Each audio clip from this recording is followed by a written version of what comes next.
Good evening and welcome to the Business Day. I'm Andrea Chisholm. The House of Representatives has passed changes to a law to remove the $10 billion cap for the National Natural Disaster Reserve Fund. The changes were made to the Financial Administration and Audit Act. Mandatory transfers made yearly from the Consolidated Fund to the Disaster Fund will also stop once the Disaster Fund reaches $10 billion. Finance Minister Favour Williams explained the reason for the change.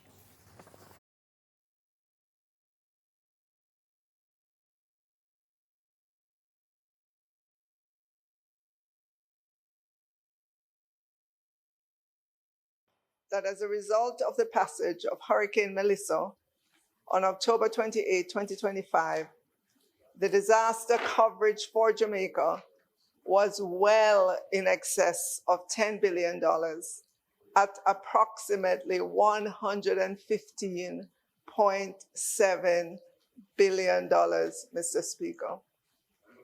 Mr. Speaker, Hurricane Melissa, having triggered several of these instruments, has resulted in an expected flow of resources well in excess of the $10 billion, the maximum legislated for the NNDRF. Opposition Leader Mark Golding wants the contribution to the fund to continue.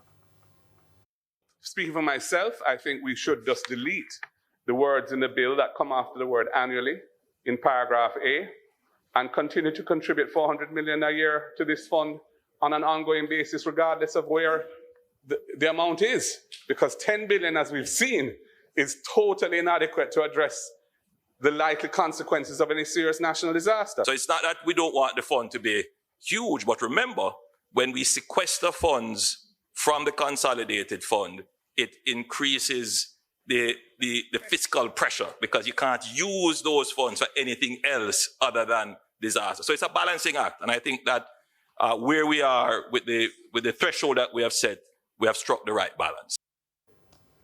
The Transport Ministry and the Jamaica Civil Aviation Authority have inked a deal with the UK government to undertake a feasibility study on aviation fuels.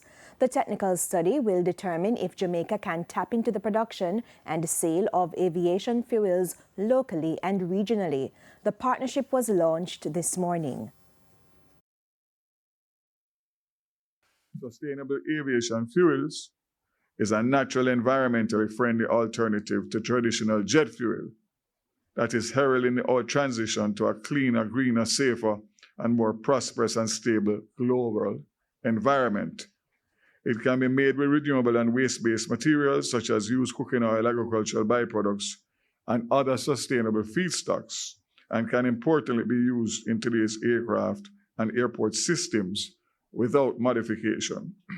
SAF can significantly reduce carbon emissions from flying while maintaining the same safety and performance standards that we have come to expect.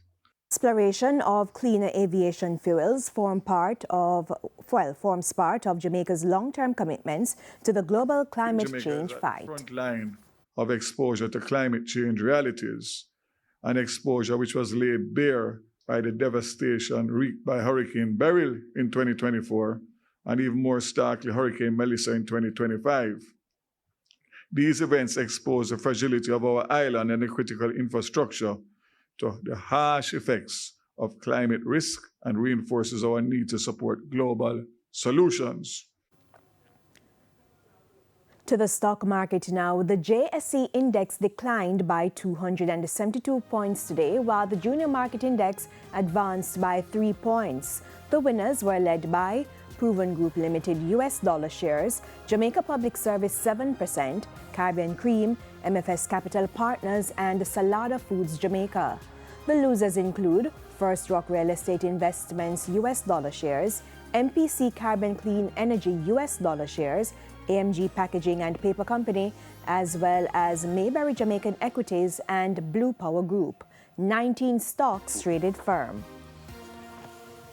Foreign exchange trading ended with banks and cambios selling the American dollar for an average $158.02.